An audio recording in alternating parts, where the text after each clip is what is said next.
महाभारत हिंदू का ही नहीं बल्कि समस्त मानव जाति का ग्रंथ है। इससे प्रत्येक मानव को अच्छी शिक्षा और मार्ग मिल सकता है। प्रत्येक मनुष्य को इस वीडियो के माध्यम से देखना चाहिए और सुनना चाहिए, क्योंकि महाभारत में जीवन से जुड़ा ऐसा कोई भी विषय नहीं है जिसका वर्णन न किया गया हो और जिसमें जीवन का कोई समाधान न हो।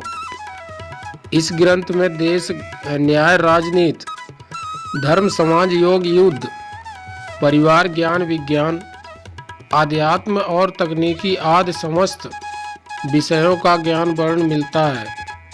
आज की इस वीडियो में हम महाभारत के ऐसे प्रसंग के बारे में बताएंगे जिससे मानव आज के दौर में बहुत कुछ सीख सकता है। बात उस समय की है जिस समय पांचों पांडवों को वनवास हो गया था। वनवास जाने से पहले पांचों पांडवों ने भगवान श्री कृष्ण से, हे श्री कृष्ण, अभी ये द्वापर युग का अंत चल रहा है, आप हमें बताइए कि आने वाले कलयुग की चलिए गति क्या और कैसी होगी। श्री कृष्ण कहते हैं, मैं तुम्हें इसका सीधा सा उत्तर नहीं दे सकता, लेकिन हाँ, तुम पांचों भाई वन में जाओ और वन में जो कुछ भी दिखे मुझे आकर बताओ। मैं तुम्हें उसका कलयुग में प्रभाव बताऊंगा। इसके बाद पांचों भाई वन में चले गए। उन्होंने वन में जो देखा उसे देखकर आश्चर्यचकित रह गए। आखिर उन्होंने वन में क्या देखा, यह जानने के लिए इस वीडियो को अंत तक जरूर देखें। स्वागत है आपका हमारे चैनल एसएस महावचन पे। श्री कृष्ण के कहे अनुसार पांचों भाई अलग अलग दिशाओं में वन में निकल गए। युधिष्ठिर भ्रमण पर थे। उन्होंने एक जगह पर देखा कि एक हाथी के दो सूंड थे। यह देखकर युधिष्ठिर के आश्चर्य का ठिकाना नहीं रहा। अर्जुन दूसरी दिशा में भ्रमण पर थे। कुछ दूर जंगल में जाने पर उन्होंने जो देखा उसे देखकर वह भी आश्चर्यचकित रह गए। वहां पर देखा कि कोई पक्षी है, उसके पंखों के ऊपर वेदों की रचनाएं की हुई हैं और वह पक्षी मुर्दों का मांस खा रहा है। यह दृश्य देख अर्जुन कुछ नहीं समझ पाए। दोनों भाइयों की तरह भीम भी भ्रमण पर थे। उन्होंने जो देखा वो भी आश्चर्यचकित रह गए।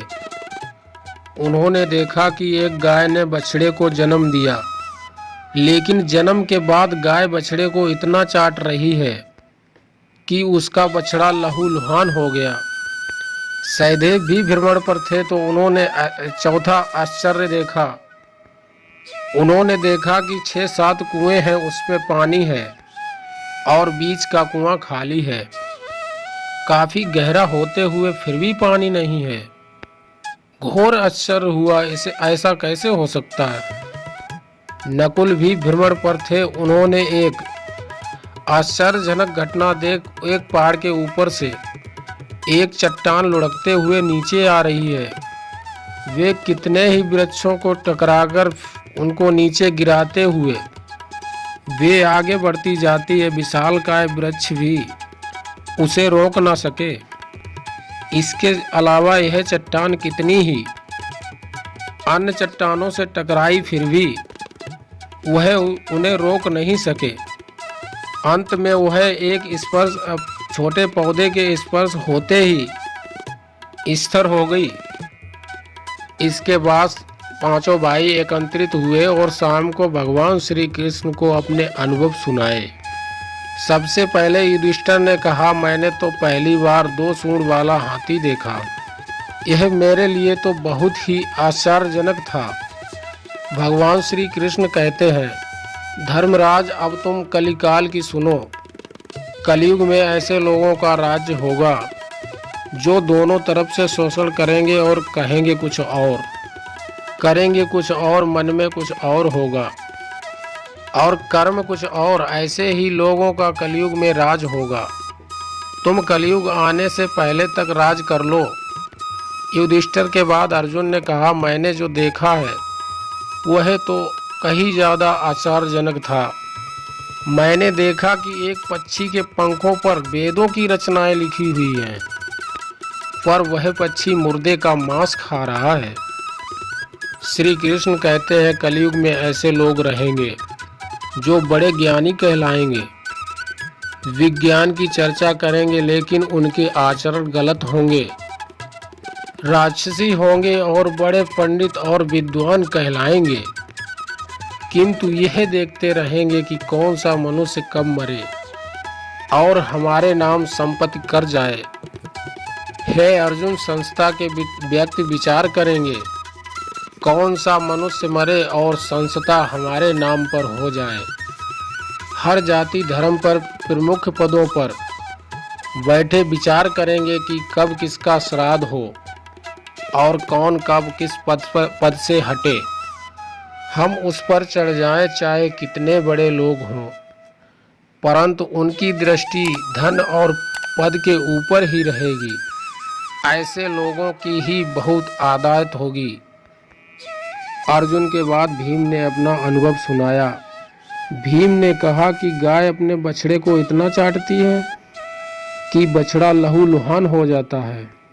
श्री कृष्ण कहते हैं कलयुग का मनुष्य शिशुपाल हो जाएगा।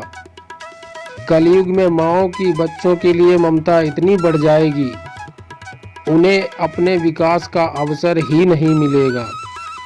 मोह माया में ही घर बर्बाद हो जाएगा। किसी का बेटा घर छोड़कर साधु बनेगा तो हजारों व्यक्ति दर्शन करेंगे। यदि अपने बेटे ने साधु बनना चाहा तो रोएंगे, कहेंगे मेरे बेटे का अब क्या होगा। इतनी ज़्यादा ममता होगी कि उसे मोह माया और परिवार में ही बांध कर रखेंगे। उसका जीवन वहीं खत्म हो जाएगा। वास्तव में लड़के तुम्हारे नहीं हैं, वह तो बहुओं के अमानत हैं और लड़कियां जमाइयों की अमानत है, और तुम्हारा यह शरीर मृत्यु को अमानत है। तुम्हारी आत्मा परमात्मा की अमानत है। इसीलिए तुम्हारा अपने साथ संबंध को जानना आवश्यक है। भीम के बाद सहदेव ने पूछा, हे कृष्ण, मैंने जो देखा, मैंने यह देखा कि 6-7 कुएं हैं। सातों कुओं के बीच एक गहरा कुआं खाली है, जबकि ऐसा संभव कैसे हो सकता है।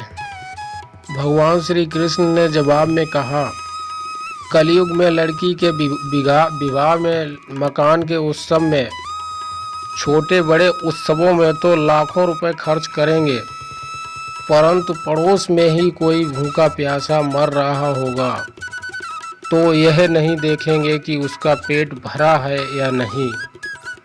उनका अपना ही सगा भूख से मर जाएगा, उसे देखते रहेंगे। और दूसरी ओर मौज मदिरा मांस बच्छर सुंदरता और जश्न में पैसे उड़ाएंगे, किंतु किसी के 2 आंसू पोंछने में उनकी रुचि न होगी।